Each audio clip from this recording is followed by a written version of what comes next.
Hello, I'm Richard Thompson. I'm Professor of Marine Biology at the University of Plymouth and I'm Director of the University's Marine Institute. The Marine Institute's portfolio spans the natural and social sciences, as well as engineering, policy, law, business and the arts. We have an international reputation for the work we do and the environmental benefits it brings. We adopt a transformative, systems thinking, multidisciplinary approach, identifying the issues behind the global challenges of the 21st century, evidencing the solutions and provoking change. Hi, my name is Anna Holcomb and I'm doing a PhD as part of the Coast Research Group, investigating dynamic power cables for offshore renewable energy. Yeah, so what I'm researching is the power cables that take electricity from floating wind turbines to the seabed, and they're called dynamic power cables because they float through the water column, and my PhD is mostly focused on improving their design to reduce failure rate.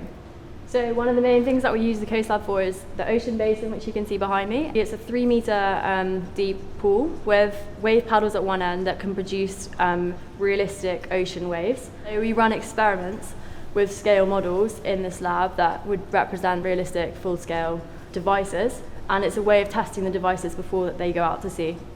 So the Coast Lab has the ocean basin and the coast basin, which is at the back of the room, and both of those are used for modelling offshore renewable energy devices in a controlled environment.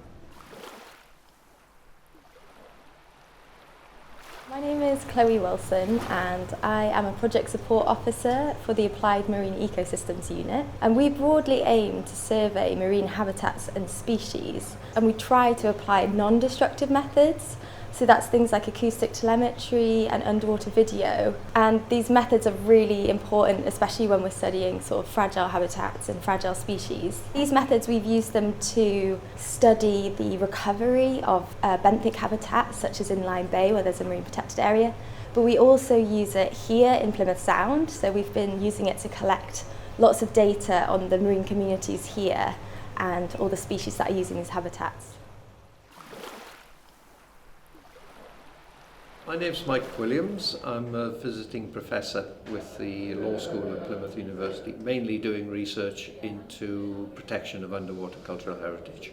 The current research we're doing comes out of a project we did a couple of years ago looking at how to effectively enforce the protection of underwater cultural heritage.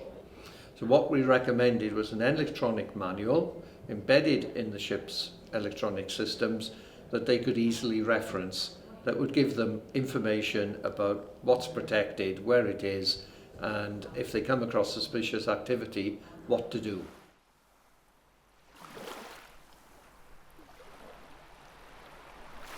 So I'm Eve Gadd and I'm a researcher at Plymouth University, and I work on a European funded project called the Indigo Project. So we've come down today with a local organisation called Till the Coast is Clear. They specialise in trying to clean up beaches and shorelines of plastic pollution. The aim of the project is to look at creating a biodegradable alternative to fishing gear, and also to increase recycling activities within the UK and France, and we're looking at the Channel region. So we've increased loads of recycling in the UK from Cornwall, and we're looking at expanding now into Norfolk. So over 40 harbours now in the UK are recycling their fishing waste with a local company called Odyssey Innovation.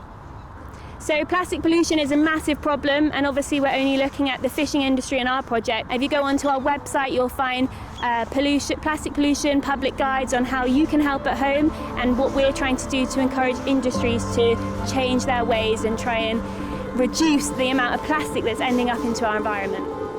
Our aim is to help guide the way to a more sustainable approach that will enable future generations to enjoy the environmental, economic and social benefits of the marine realm. We communicate our findings across the arts, the natural and social sciences and to business communities.